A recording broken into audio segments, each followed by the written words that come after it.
2-1, the New York Red Bulls defeat the Chicago Fire on a cold and rainy night in Harrison, New Jersey.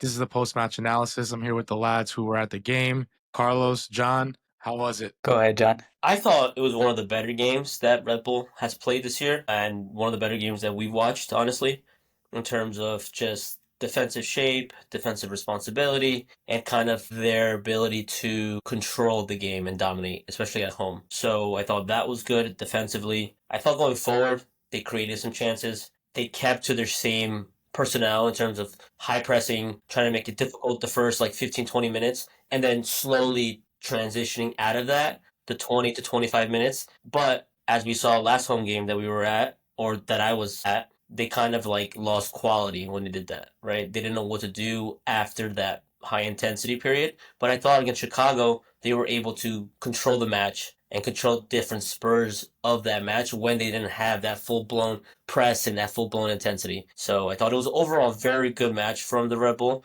I think they executed their game plan fantastic and they took their chances. They conceded early, but the response was quick. They got two, and they should have had more, to be honest. And they closed it out. So good 3 points at home, honestly. Yeah, I thought it was a great performance from the offense and the defense. I mean, as Johnny said, the first 15, 20 minutes, high press, direct passes, attacking with intent. And on the defensive side, they really kept that shape of, it kind of transitioned from kind of a two center back system. They were kind of like a 2-4-4. It was weird. There are two outside backs who are kind of up in the midfield. They and push up. and also in the wing. But when they were getting attacked, they dropped back into a back four. And as Johnny mentioned, they did slow down probably after the 20th minute. Chicago tried to start getting possession of the ball and controlling a little bit, but for the most part, Red Bull kind of shut that down. Their midfield dominated. They controlled possession, and I thought they dominated. To be honest, I thought they dominated. Yeah, I think it was something that the fans have wanted, kind of a more full game performance. We did see Tim Parker in the lineup. They played with four in the back. They usually play with three center backs and the two wing backs. So I think that was a change for them. Serge Goma got the start on the right side, Mohamed Sofu on the left, Chupo up top with Forsberg. And in the middle was Carballo and Edelman. Usually it's Edelman and Shroud in the middle. So a couple of changes in the lineup for the Red Bulls. As you guys mentioned, they conceded first. They conceded first and then were able to bounce back, score 2 goals fairly quickly right before the end of the first half. And then I think second half, at least from the highlights that I saw, they had some chances. Coronel also did have to make a couple of big saves At the end. for the Red Bulls. Seemed like a solid performance. Serge Goma seemed really lively and active just based on the highlights. He obviously got his goal, first goal of the season, first start, I think in 3 years. I think 3 years. and what they said in the post-match conference, he's a Red Bulls product guy who has been hit with a lot of injuries, and they relayed in the post-game presser how he's had to go through multiple coaches. Really gave a lot of praise to the physios and the staff for giving him trust and helping him regain that confidence to get him back on the pitch, and he delivered. Honestly, it was good to see him play. Did he play a full 90 or he came off towards the end? They came off towards the end. Yeah. Yeah, like the end of the 70th or beginning of the 80th. One But of the besides Sarge, though, we have to shout out Omar Valencia. yeah, We're yeah, at that's the what I'm game, saying. That was quality, dude. and me and Johnny were like, yo, Omar is wilding out. He was bugging. He played so well, offensively and defensively. He just was first to the ball. He intercepted everything. He had their right winger and In his pocket. shambles. Yeah, he locked him up.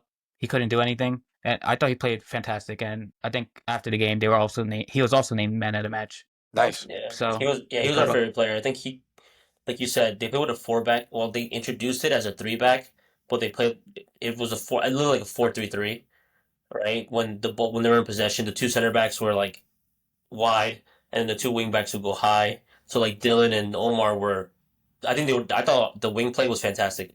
Omar and Dylan were great. Obviously we thought Omar was a bit better because he was just sharper. He got the assist on the first goal and he won his 1v1 battle. So like in transition, he was always in the right position, right? He was getting back, he was physical, he was athletic, he was getting in there, and then offensively he would create, and he was sharp going forward. He was able, like I said, to get the assist afterwards. So he was lights out. And in the post match interview, he's just like another day in the office. Like super grateful, super ecstatic to get the start, to show what he can do on the pitch. And I mean, from his persona and his attitude, he's like, I can't wait to keep playing, and he can't wait for the coach to kind of keep that trust.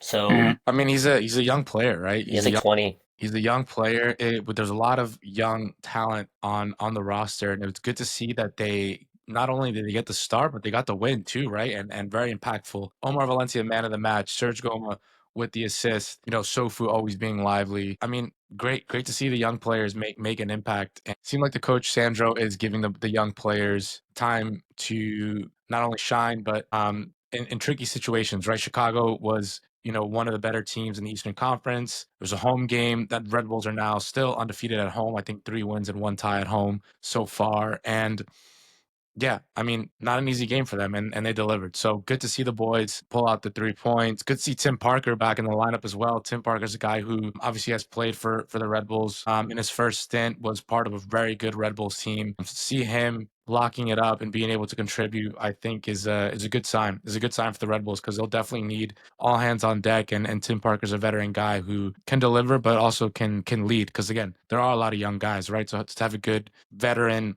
not only MLS veteran, but Red Bulls veteran in the lineup, knowing how the fans are, how that stadium is during games, I think was big. Any closing thoughts? I mean, No, I guess just a little bit on Omar. I guess during his post-game conference, he alluded to, kind of their core, defensive crew, like how they sharpen each other. Iron sharpens iron, and he looks up to yeah. those older guys to kind of learn from them and teach them how to be a professional. And it's a good cast for Omar to be around. He played well. I think he's a young and promising talent, and he's in a good spot. Yep. Yep. Cool. I mean, super excited. Let's see how the Red Bulls perform their next match. Who do they have next? They have Orlando. Orlando City away Saturday, April 12th, 4:30 Eastern. So we'll see. That'll be a good match. It seems like they're back home the weekend after against DC United, April 19th. We'll be there for that. Cool, guys. We'll talk in a bit.